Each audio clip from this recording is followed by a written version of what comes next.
आ जाए। और कुछ कुशल डॉक्टर ऐसे होते हैं कि बहुत बड़ी बीमारी भी हो ना तो वो आधा ठीक तो मरीज को अपनी बातों से ही कर देते हैं, अरे कुछ नहीं है, मामूली सी बीमारी है, जल्दी ठीक हो जाएंगे, घबराने की जरूरत नहीं है। तो बताइए, मरीज डॉक्टर की बातों से ही ठीक हो जाता है। तो जब सुखदेव जी ने परीक्षित जी से कहा कि तुम्हारे पास में 7 दिन है, क्यों घबरा रहे हो, क्यों घबरा रहे हो, तुम्हारे पास 7 दिन है, तो महाराज परीक्षित का आत्मबल और बढ़ गया। उसके बाद सुखदेव जी कहते हैं कि राजन भगवान का ध्यान करना चाहिए, और ध्यान कैसे करना चाहिए, 4 बातों का ध्यान रखो। जितासनो जित संगो,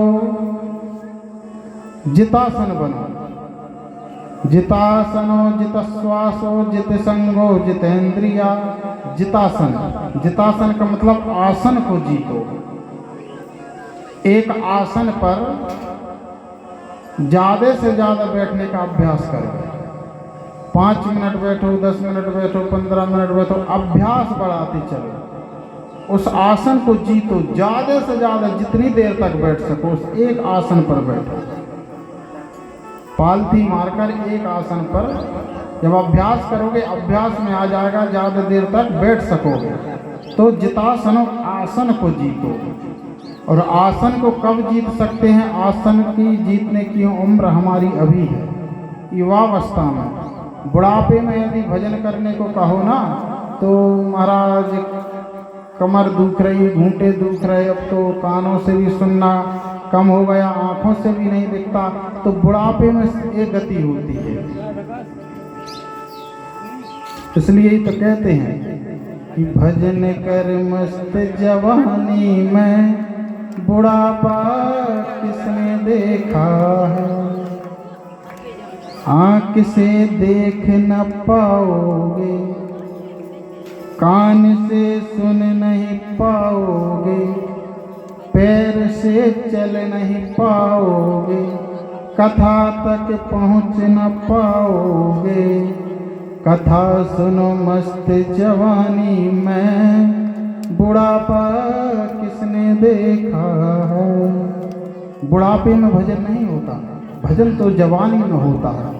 जवानी में आसन को जीतो, ज़्यादा से ज़्यादा आसन पर बैठो। आसन को जीतने के बाद प्राणायाम करो। उसके बाद श्वास को जीतो। जितासनो जित श्वासो जित संगो, संसार से असंग हो जाओ और अपनी इंद्रियों को जीतो। हमारी 10 इंद्रियां होती हैं, 5 कर्म इंद्रियां और 5 ज्ञान इंद्रियां। आँख, कान, नाक, वाणी, जिह्वा, त्वचा, ये सब ज्ञान इंद्रियां हैं। हाथ पैर आदि ये सब कर्म इंद्रियां हैं। तो 10 इंद्रियां होती हैं, इंद्रियों को जीतो। इंद्रियों को जीत लिया ना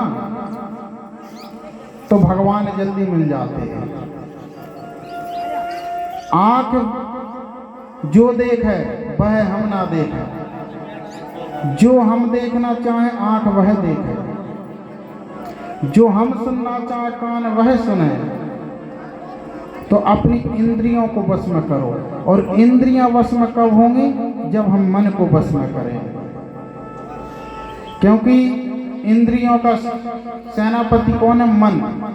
और जब मनी राम जी ही कथा में नहीं रहेंगे तो फिर कान कहाँ से काम करेंगे, इंद्रिय कहाँ से काम करेंगे। तो मन को जीतो।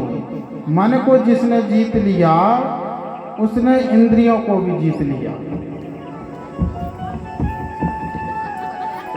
उसके बाद परीक्षित महाराज प्रश्न करते हैं कि महाराज भगवान किस पर कृपा करते हैं, धनवानों पर कृपा करते हैं भगवान, आज जो पवित्रता से रहते हैं उस पर कृपा करते हैं, भगवान कृपा करते किस पर हैं। सुखदेव जी कहते हैं ऐसा नहीं कि भगवान धनवानों पर ही कृपा करते हैं। सुदामा जी निर्धन थे, भगवान ने सुदामा जी को गले लगाया, सुदामा जी पर भगवान ने कृपा करी। भागवत विश्राम दिवस के दिन 7वें दिन गुरुवार को 16 तारीख को सुदामा जी की कथा आएगी। विस्तार